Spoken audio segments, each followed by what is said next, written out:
le chef de l'État Félix Antoine Tshisekedi Tshilombo, Moukwantombolo, Mama et les bétons de la nation, il s'est décidé à l'obéité, Tokosolate na M23. Ce que vous avez dit, pourquoi Tokosolate, Tokosolanini.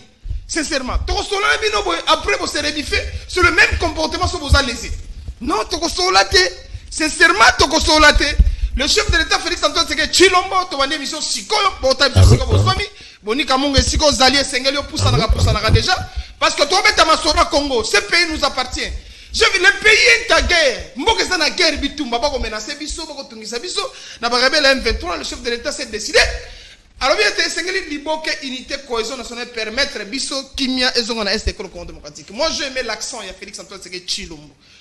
Papa, bisi moi, biso toko sola biso te. Félix Abonaye, Congo et Boyi. Comment on se fait de gagner Lubumba, parce que va sali conclave voter pour l'élection. Lorsque le pays est agressé. Tobeta sous loi Tchani, nakati ya mutu ya masula pour que le boze belé. Rémi Louvumbu Arcantec, Boene ingénieur à Maëlle, pesaka makanisi pour le développement écologique démocratique. Toi on a Prince Kinana, toi on a Merlin Vouvou. Toi pesa ma proposition malam. Ce pays nous appartient. Les gens ont fait un combat dans ces pays. Bakoufa bakatana maboko. Nicolas Kaoutou na EVA. Yango batongela so Jekamine. Prince Kinana mbote. Mbote estimé Rodrigue Nyembo, mbote na bakongomani nyonso bakolanda biso de par le monde. Na petit bongo mbote soli la haute autorité politique et union sacrée, le président de la République Félix Antoine Tshilombo, chef de l'État, mbote na autorité politique nangai ya convention pour la République et la démocratie, CRD en cycle, Christophe Mbosonko Diapwanga, président de l'Assemblée nationale, les cours sous Sonorum, les Deus Machina na PC mbote, mbote na ba CRD peu ba CRD union surtout ska bali kolanda biso, na moni bongo l'infatigable fédéral yangere isa mbote na ye.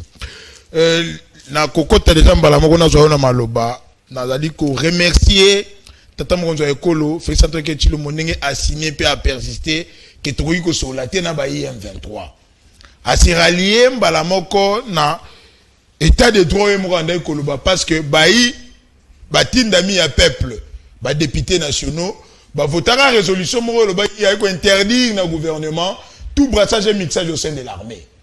Au moni likambo yo e ko komisa armée na biso pété marasi ali infiltration ba brassage dans mixage to connaissa qui lelo avec des réformes engagées na la force de sécurité na biso par le président de la République Fachi Beton au mona presque à chaque semaine ngana bolandela to reconnaître que un officier supérieur à armée a rolongwa na armée na biso a ko rejoindre ba rebelle pour dire que ce sont ceux-là ba inia école autokotisaki na likambo M23 depuis to bandai ko bundana na bango na ba processus nyonso tout à travers ba médiateur oyo bandeko na biso ya communauté sous-régionale et régionale to pona qui entre autres joie sur la processus nyonso tout tout kali ko mona ba M23 te to vanda bango na mesa to solo na bango c'était toujours le Rwanda qui venait co-signer na kombo ya ba M23.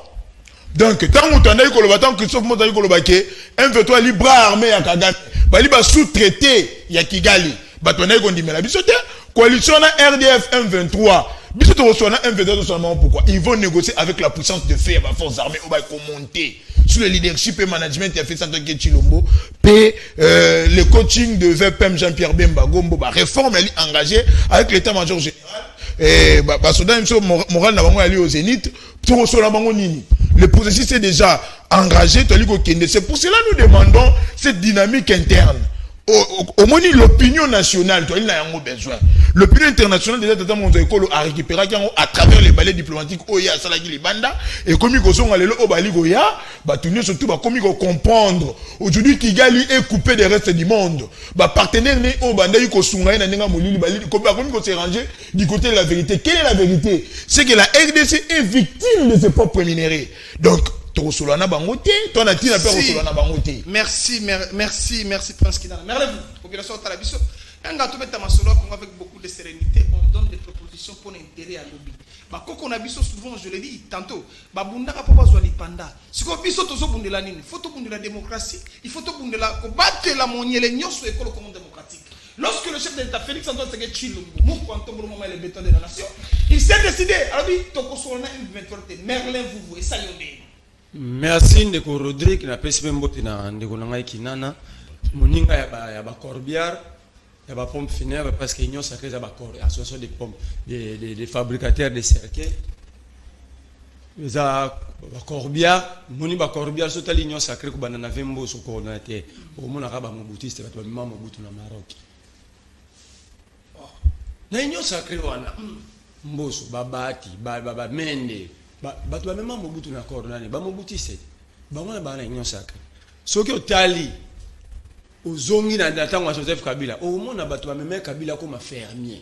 Aho mo rolanda ka ne ba nyama na ya bokola alona ka bandunda ba wana ba ale na Félix na sepel na bino ndenge boye ko ba Félix pe bokene na ye mais to ba seli bino pe morgue muzit c'est souni ya za morgue le quoi bino mo za ba Corbière morgue pe ya mwana muzit morgue asali ni Adolphe muzit Adolphe muzit abengani Martin Fayulu muzit za mutu alokuta muzit alobi oh non tu dois retirer te aza mutu alokuta tu dois retirer mon frère eza impolitesse c'est ma belle msona Kongo bolingi to bali kamuneza siko nabenga ngoni so muta kosi nabenga muta akoseli wapi alobi azala jamais na bloc patriotique akabwana Martin pour Martin kinaki na bloc patriotique na Kabila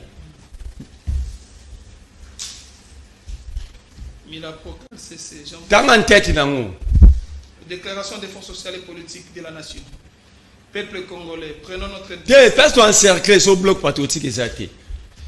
Nous, forces sociales et politiques des nations réunies dans le cadre du bloc patriotique sur la modernité du CALCC, Conseil de l'apostolat, des laïcs catholiques et des Milapo, ministère des laïcs.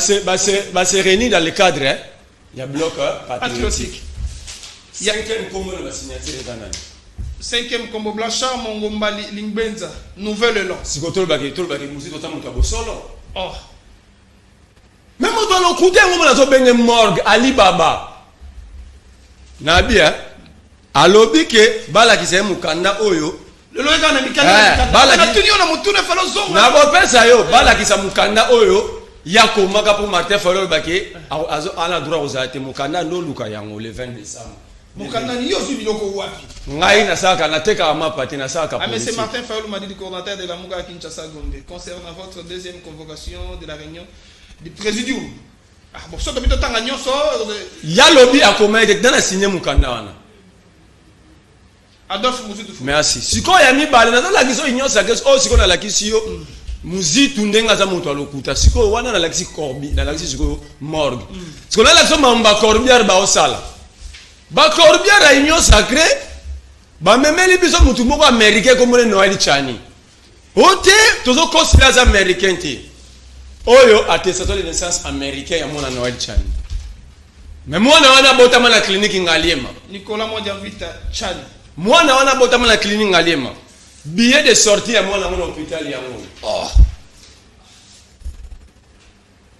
Ya clinique ngatala ya clinique ngaliema. Yango. Ah. La clinique ngaliema, service de néonatologie. Billet de sortie du nouveau-né. Ah. Oyo zomona mwana wana za acte de naissance américain, mais na acte de naissance commune ngaliema. Noël Chani Modia Vita. Oh, de père et de mère. Corbière, munina ba Corbière bango e. Union sacrée. Ah, biloko zuya. Est-ce que oyo sikoyo zelate oyo sikoyo passeport américain Noël Chani. Oh. Mais biloko yo zuya merle. Oyo sikoyo passeport américain Noël Chani, mwana botama na Congo mais passeport mwana wa américain yango. Ya mwana Noël Chani. Nicolas Modia Vita. Passeport américain. Moi, non, depuis âge à moi, non. Les lois en 11 ans. Si vous avez l'obligé, tu vas dire que tu as li baba, morgue, muzitu. Basanga ba Corbière, ma ben habitué ça. Ba preuve amour. Le chef de l'État Félix Tshisekedi. Il a pris 5 minutes. Je sais. Félix Tshisekedi. Félix Tshisekedi azolo bama. Yécoute moi lo beati pour mboso faza mularia Brazzaville. Ah, Vemboso mularia Brazzaville. Kande na mikando na oyana ngo. Ye. Vemboso mularia. Mulari 50 mutabani 50 mularia Brazzaville. Azawana na biga wangana. Mais na opese ka rendez-vous. Mune na mikando. Mutandimete na oyana ngo. Irobima. Tshisekedi aloba la mso mamuso. En fait, Tshisekedi la vérité c'est que son mona lati bila ape so couleur bilamba et moralati. Félix quand il dit que je suis en costume bleu, ça dit la vérité. Le reste il faut pas croire. Même si on fait son bonjour, faut ça la attention à sonore pour un euro à la paix omis. Parce que le maintenant il y a évité que il y a une rencontre entre les émissaires il y a Félix Tshisekedi na M23 na la Luanda. Réseau de déplacement rapide ya Tshisekedi ko écoute na Lorenzo, yango wana. Si Tshisekedi akemba okuta na Lorenzo, parce que contre Randi, il y a une rencontre, il y a des émissaires, il y a Félix Tshisekedi, il y a des émissaires, il y a M23, na Luanda. Il y a évité que Ouru Kenya était un médiateur désigné, na compte à EAC, à Kenya qui n'a rencontré Bertrand Bissimo M23. Après, il y a eu rencontre, représentation M23, n'a représenté par exemple la République. Pourquoi vous dites une chose la journée, la nuit vous faites autre? Pourquoi vous êtes en conflit contre Binomo? Nous sommes informés, vous n'allez plus mentir. Nous sommes informés. Alors, il y a une réforme, ça c'est quand c'est une réforme armée. Au but de la réforme, il y a une 8e fois qu'on a plateau de réforme, il y a aussi la Mongoni pour demander où on véritable réforme armée, il faut mettre le militaire dans les conditions de travail. Soda sont marathon la réemploi na wenza lufungula ke mitongila nda to bimano to kota lufungula to banda ba soda sont marathon o ngano to longoli na nda ko pe baby soda sont meno na lufungula ke mitongila bikok. Tu appelles ça réforme? J'ai été avec un colonel full Medi a touché à 300 000 francs. Mais Mbosso na baninga ne babela la maladie du sommeil n'a pas de la la trop ba 21 000. Vous trouvez ça normal et logique? Vous parlez de quelle armée? Vous parlez de quelle armée? Est-ce que nous avons mis sur l'hôtel de soda congolais qui prend la soda prise en charge? Mettre les officiers à la canine. Mais vous avez construit même autour à cas. 10 minutes. Nego Rodrigue. Ceux qui s'en appellent ça. Nego Rodrigue. Vous avez dit qu'il y a un camp militaire, nous sommes dans un magasin à armes. Je sais. Mais tant que vous avez un camp militaire. Vous avez une identité, vous avez un foot. Vous avez un problème vraiment. Merci beaucoup. Prince Kinana, réaction chaud, Merlin, vous voyez ici. Tandy Bilo, que c'est le Pessa Makanisi, ont rencontré dans préoccupation. Il a évoqué plusieurs dossiers. Il y a avancé déjà. Le problème est que, au Moni, Bande Konabiso va vivre dans la théâtralisation de fait politique. Tout le bel Kamutali Kolo, Marambo, le bel Mamba M23, a un dossier, dossier de fonction publique. Aujourd'hui, le Noël Tiani a commis sujet, il y a Bangoba qui a fouillé même Tim Colombo a la bino attestation de naissance à moi, ça Noël Tiani. Qu'est-ce qui est en train de rotiquer? Ce que Noël Tiani a proposé, loi PSI, un honorable député Tingi Pouloulou, au Bango le Baroko, c'est la Galie angolais. Oh, ça m'a bengue là. C'est pas un problème. Que Tingi soit angolais et que Noël Tiani soit américain. Quel n'est pas le problème? La proposition de l'homme est déposée à l'Assemblée nationale et on va verrouiller le poste de responsabilité. Ceux qui ne veulent pas mis poste à postuler comme candidat pour la République, car la proposition de l'homme est Moura Salaki. Ceux qui vos documents sont vrais et qu'on contrecarré. Une loi, au moins toute loi revêt un caractère discriminatoire. Tant que comme la loi Tiani. Mais à qui est très grave, à qui touché la course sur son room. Mbosso, un chef coutumier, il y a Kengede à Wanadinga. Bon, mais on commence à m'embraler pour sa ville.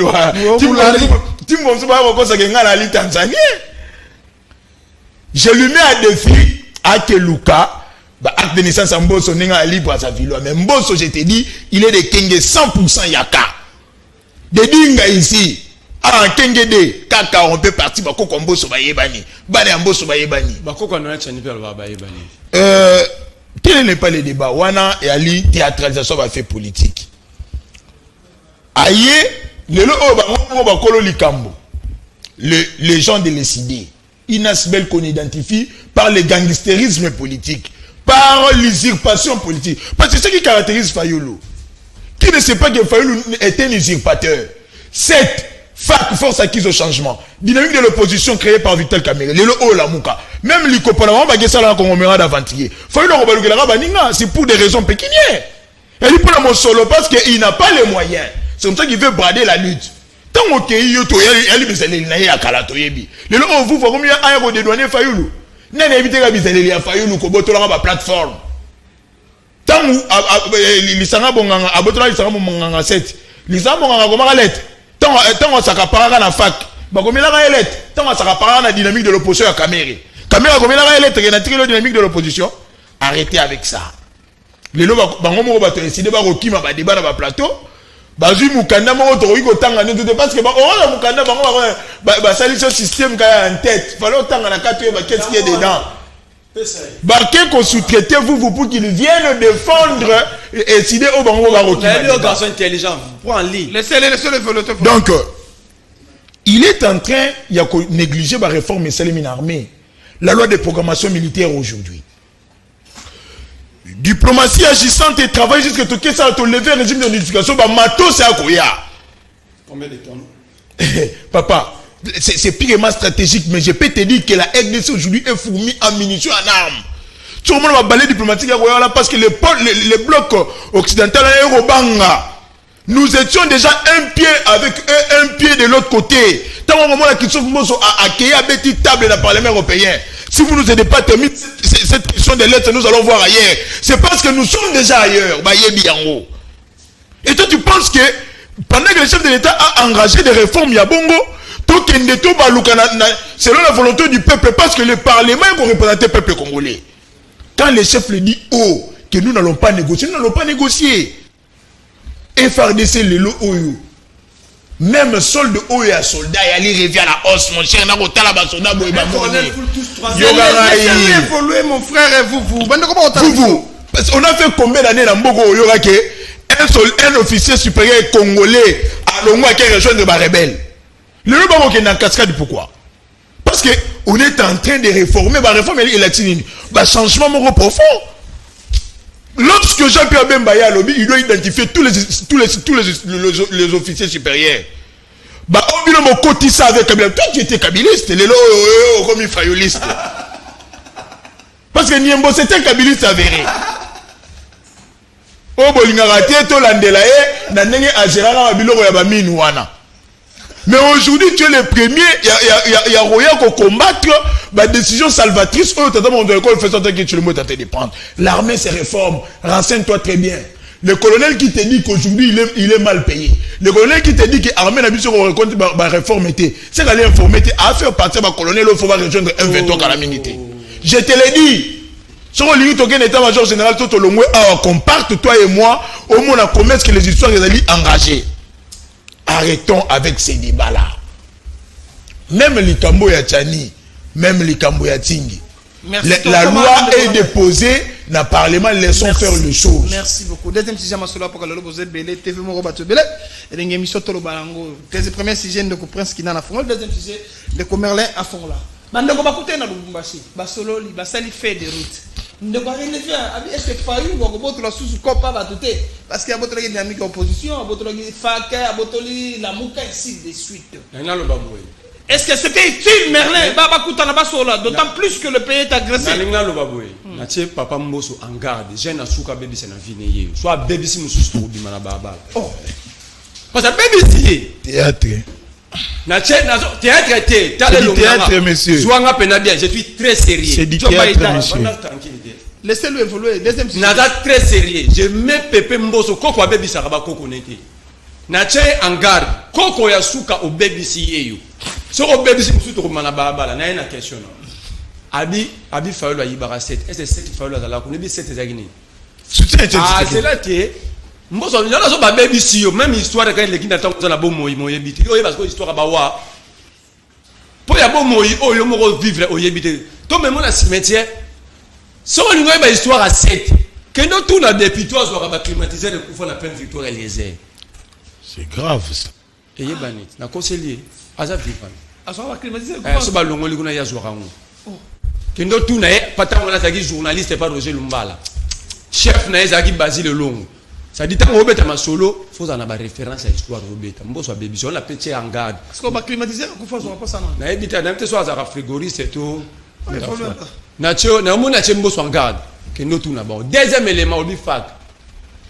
FAC va consulter le docteur Tarsis Loseke. Il est vivant. Le vrai Tarsis Loseke est vivant. Et puis quand tu dis que Moutakra qui dynamique opposition, c'est Kamel. C'est faux et archi faux. Moi, j'étais là. J'en faisais partie. J'étais parmi les jeunes mobilisateurs. De l'oko c'est l'oko ngana zala ki oko c'est la misu na ngai. Il y a qui a caméra était attends, ezalaki ndenge basala. D'abord caméra ne mona Félix, il peut pas te dire la vérité. Na une question na yo. Pour na sauver mboka na maboka ba corbiar, pour mboka zonga ya ba vivant. Yango ba kutana ba solo sangana, bato maele ba sangana ba za décision. Amo histoire za maele. Gestion na katanga na monde. Mboso tango za na Kabila ye. Azo banga Kabila c'est pendant que moi j'ai combattu Kabila. Mais Mboso mutatumbola papier ne touche pas Mabunda. Depuis quand Mboso est Tshisekedi. Fake news. Fake news. La photo n'existe pas. La photo n'existe pas. On a publié sur les réseaux sociaux. Mboso aza Kabiliste né. On a commencé Kabiliste, on a commencé politique Kabila. Mboso azaki né mon pape. Aza robina bina na Mobutu. Kabila n'est erreur na ya commission Mboso politique yozo kang. En fait, Batbagé sangana pour sauver le pays. Le pays est entre les mains d'un cartel. Moi je n'ai pas cartel à Menedi n'a pas Pablo Escobar. Le pays maintenant est comme ça. Je vais le démontrer tant qu'on commence à basiger mon sous.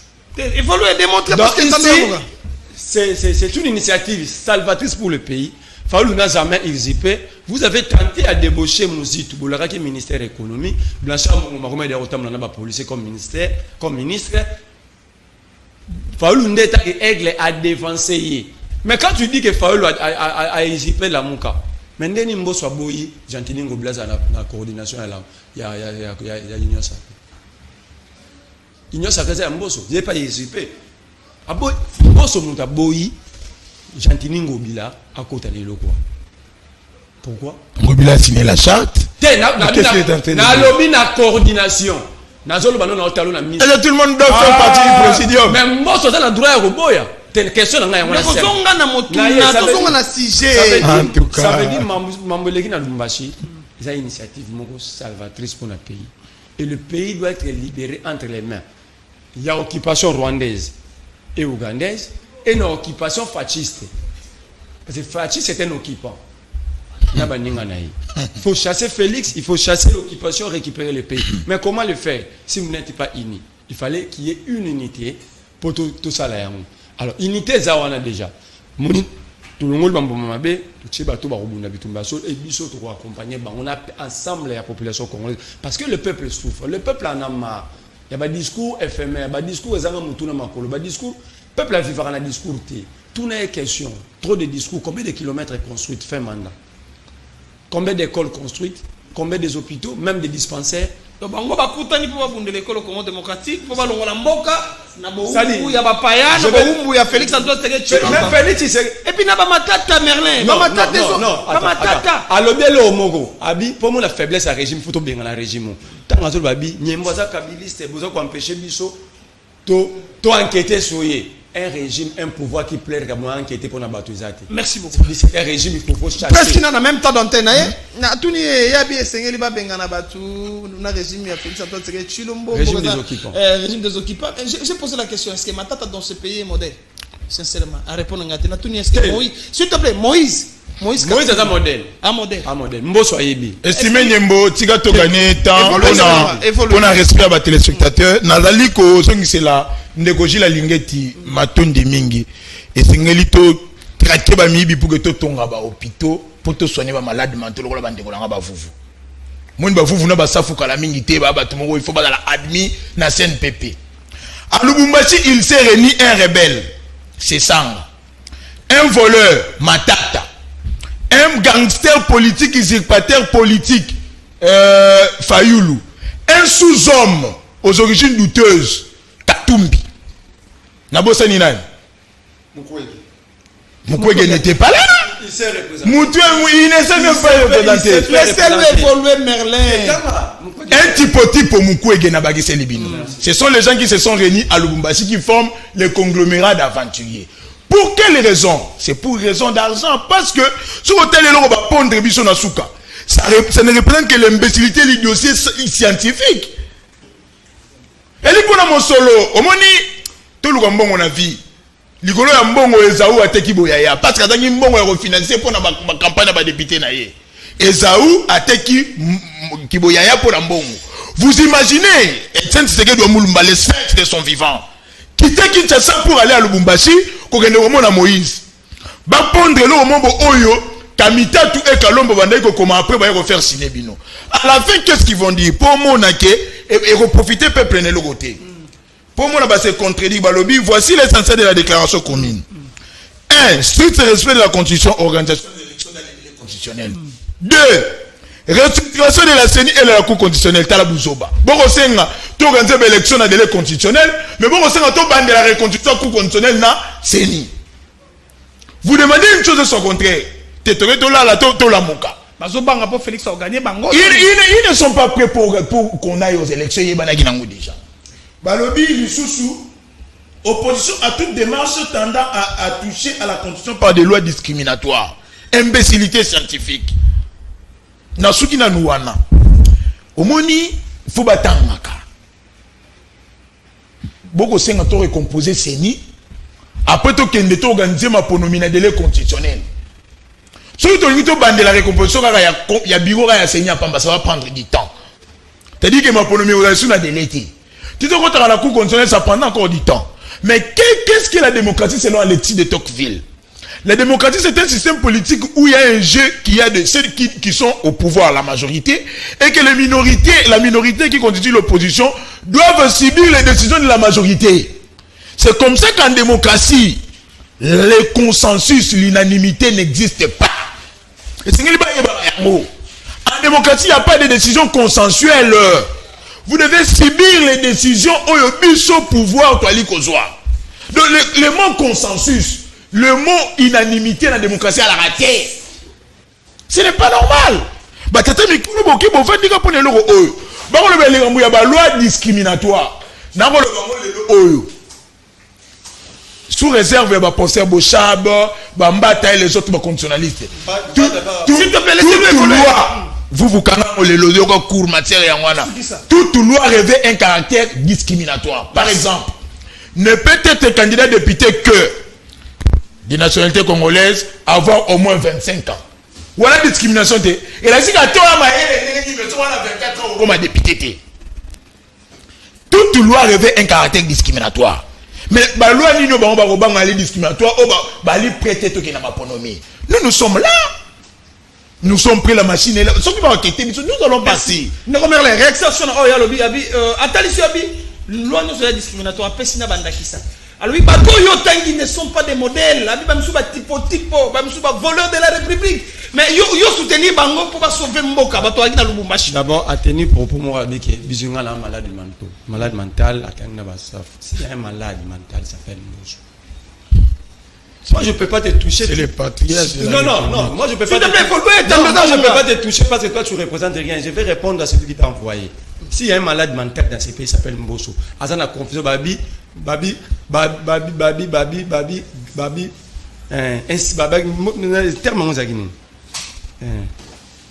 Ce sont des mots qu'on vous met dans la tête. Laissez-les évoluer. Alors, il faut reconstruire la Cour constitutionnelle, reconstruire la Cour constitutionnelle et la CENI. Ça va nous prendre même pas 3 semaines, même 2 semaines. Babité babandela pour enrôler. Mais batia bateau bala sérieux. Ceux qui bateau bala sérieux na moko, combien de jours pour choisir les gens? Donc on a voté dans mon Comore. Pour nous retirer la Cour constitutionnelle, ça va nous prendre combien de mois, c'est longtemps parce que nous avons ce temps. Mais elle a évolué. Là, ça depuis la démocratie. Parmi les professeurs. Un scientifique ne se contredit pas. Le baba contredit, il n'est pas mon scientifique. Mais lui-même, à tout moment, thèse, à quand se contredit, ces scientifiques-là, n'a habité sur le Yébimoko. Ça veut dire, l'issolo, il y a le mouvement, si ça permet, il y a lobby qui est prêté à Okinama. Qui vous empêche d'organiser ces élections? Mais la machine est en marche. S'il te plaît, s'il te plaît. La machine est en marche. C'est ça. Si on moni bato bana pouvoir. Discours na bango kaka. Bato balinga élection ti. Bato balinga élection bango ne ba parce que ils savent qu'ils n'ont pas de bilan. L'élection pour la majorité au pouvoir, second mandat na bango za la rater bato sengango.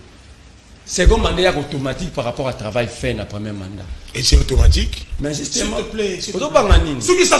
En fait, ici, à Bengi Moïse Katumbi, Demi Dakar, Tipoti. Mais Félix. Non, Moïse n'est pas tué. C'est un sous-homme aux origines. Il faut aller dans des considérations, s'il te plaît, mon frère. Félix, il est aussi. Parce que ma maman. Non, c'est faux. Félix, c'est moi, le bail, papa, maman, maman. Non, Félix, c'est le père et le mère. Tu te trompes. Tu te trompes, monsieur. Le président public est de. Laissez-le évoluer. Les origines du président public est banni. S'il te plaît, évoluer. Alors, dit c'est ça, on n'est pas intelligent. C'est ça. Non, c'est un rebelle. C'est un rebelle. Du RC de Goma. C'est ça, Azaki rebelle. Oui. Mais son chef, il y a rébellion. Azana Bidon et Nyosa. Merci beaucoup. Boni Kabunga, population Tanabiso. S'il te plaît, Tandoza Ngonga, Boni et moi, Reta. Sobeti Masolo à conclave. Ndegwabi Kuna, na conclave à l'isolé à qui Balong Lamboka na Bohumbu, na occupation, Balong Lampe, na Maboko, Félix Antoine Sege Chilmo, Motuna mi balé.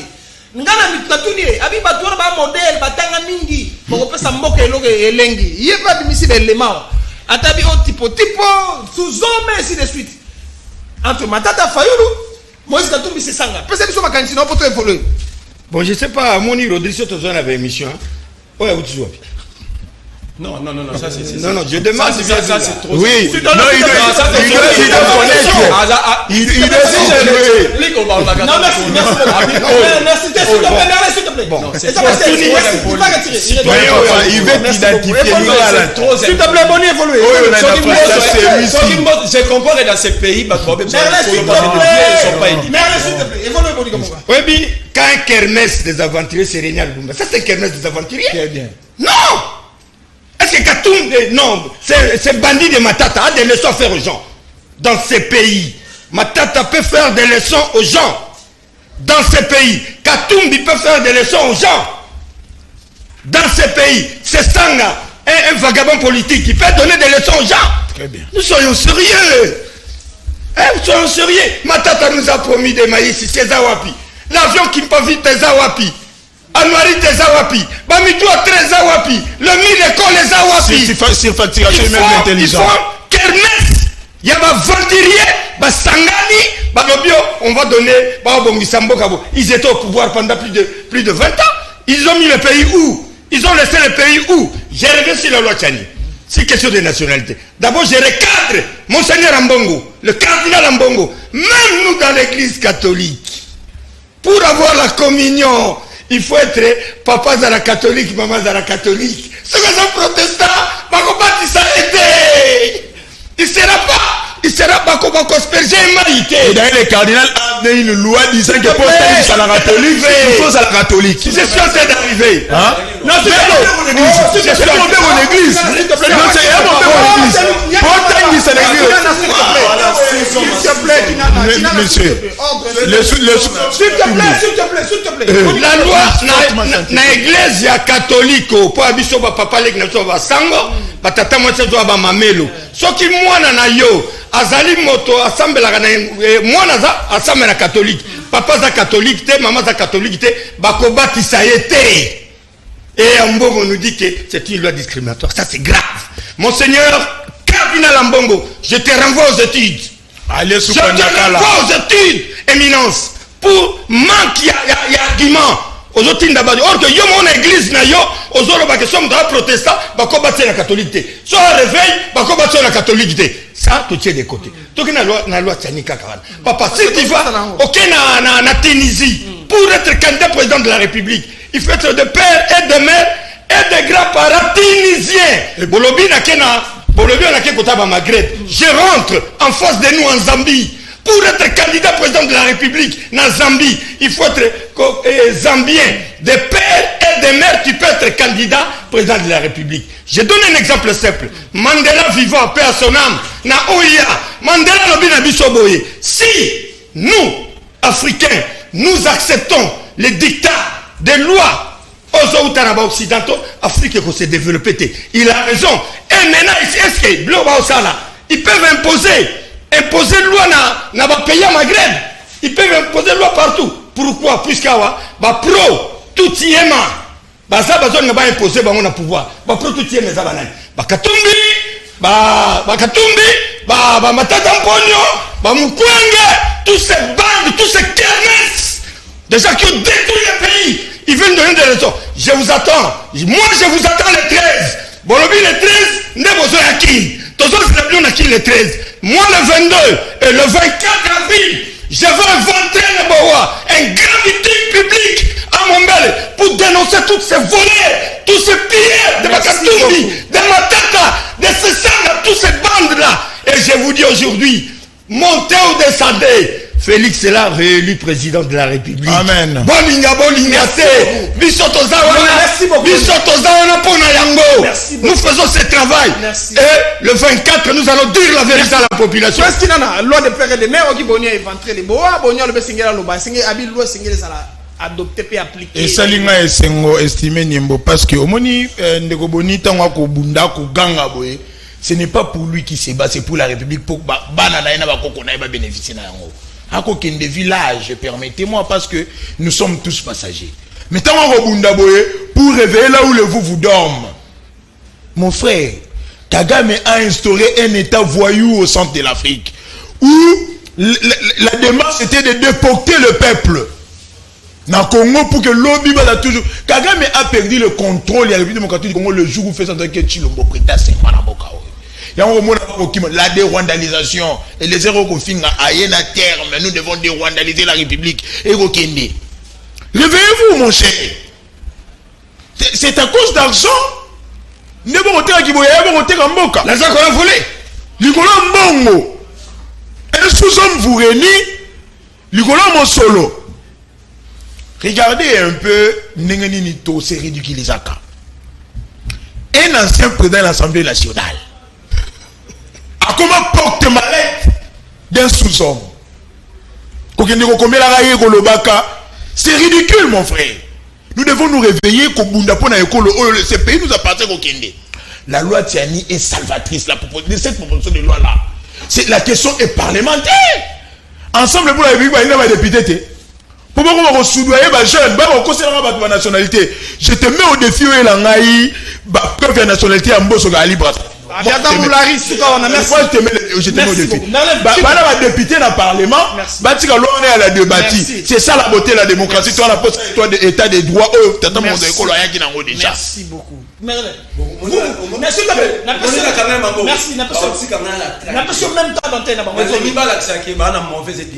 Merci beaucoup. On est bien éduqué. S'il te plaît, merci beaucoup. Je suis mal éduqué, merci. Évolue, Merlin.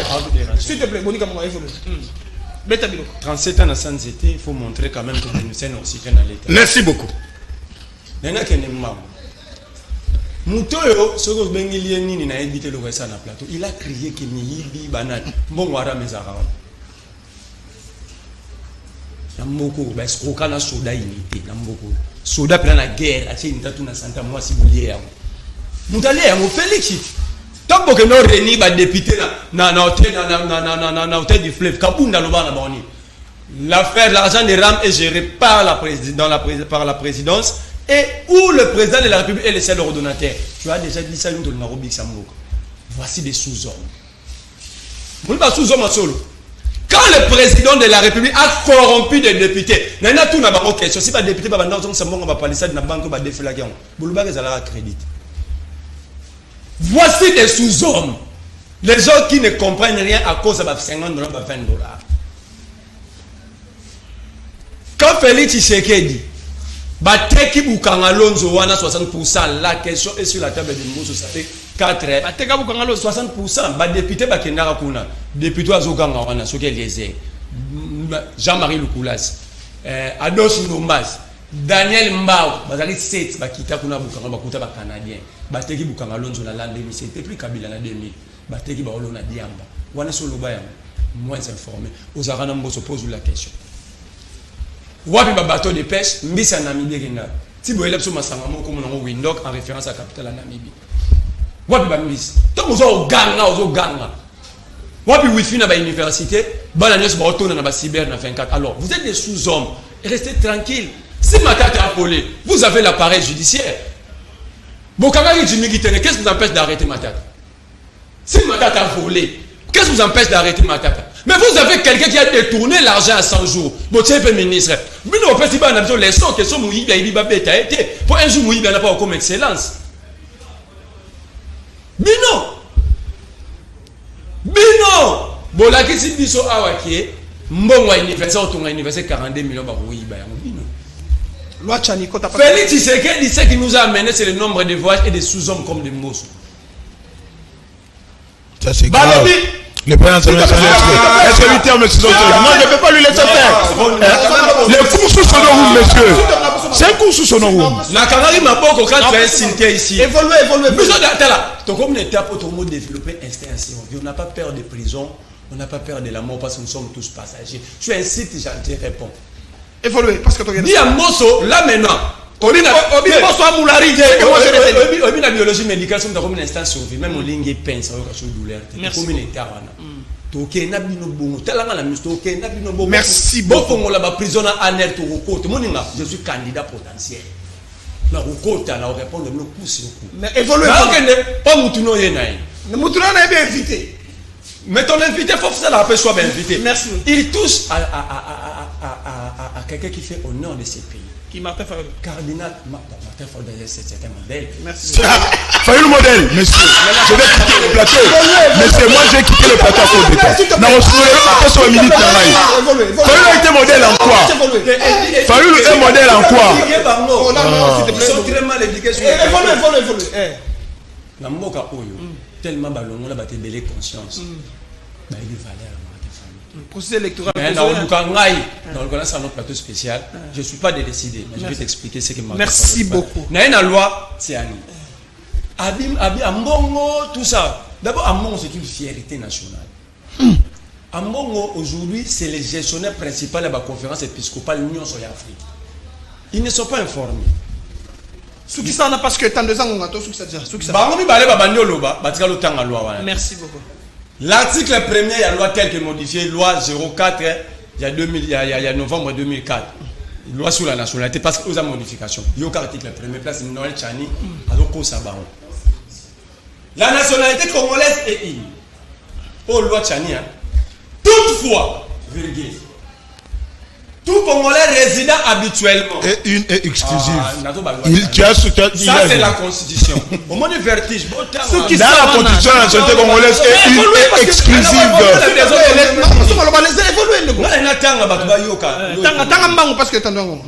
Ne saute pas.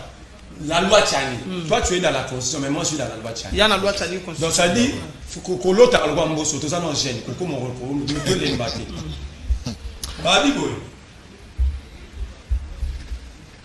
La nationalité, article 1er, il y a la loi Tchani.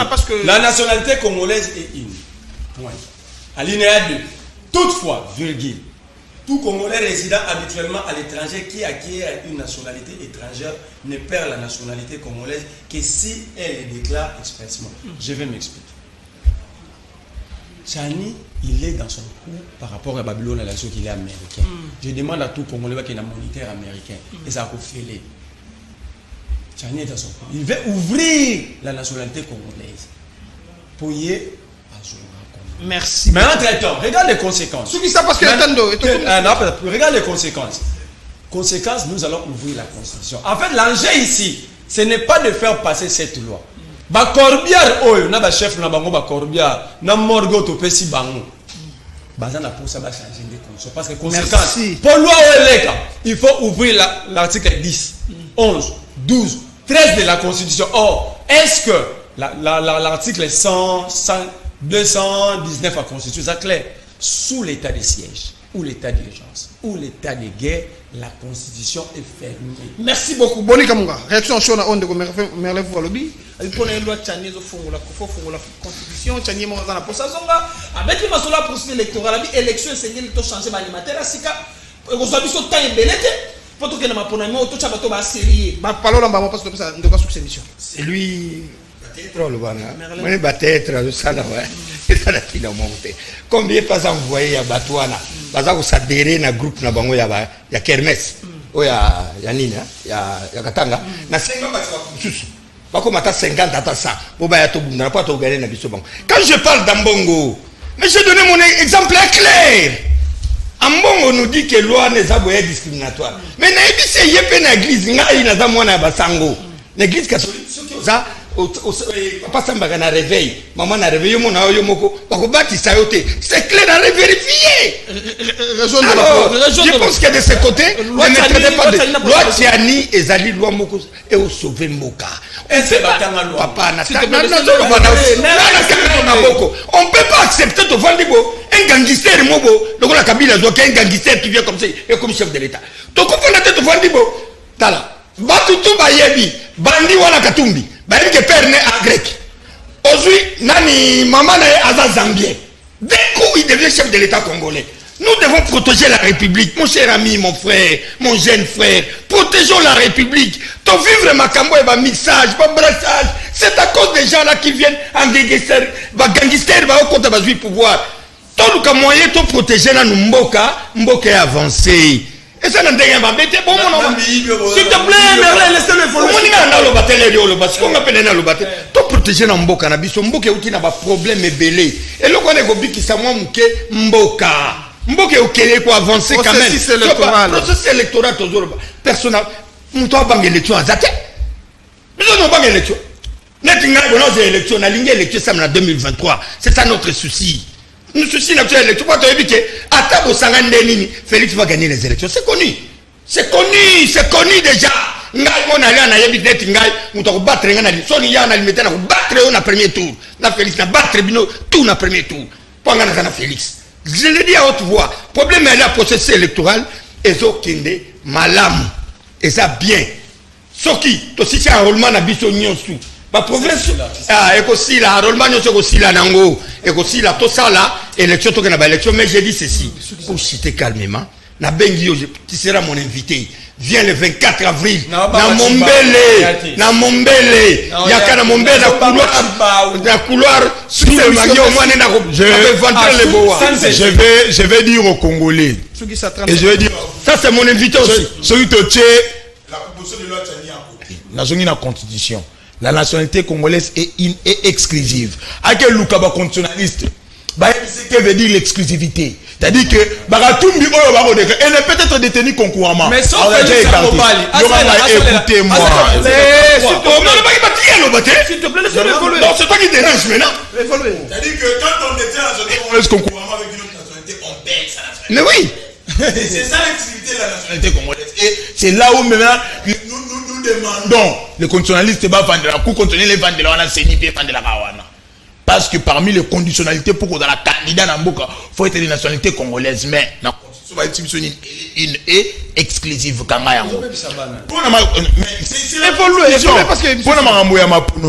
Nous sommes prêts pour aller aux élections. On va perdre. Quand la machine est déjà en marche, nous ne voyons rien en face. Mettez les moyens. Merci.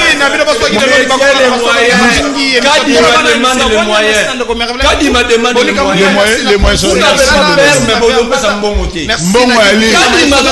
Un homme d'État, selon Winston Churchill, n'est pas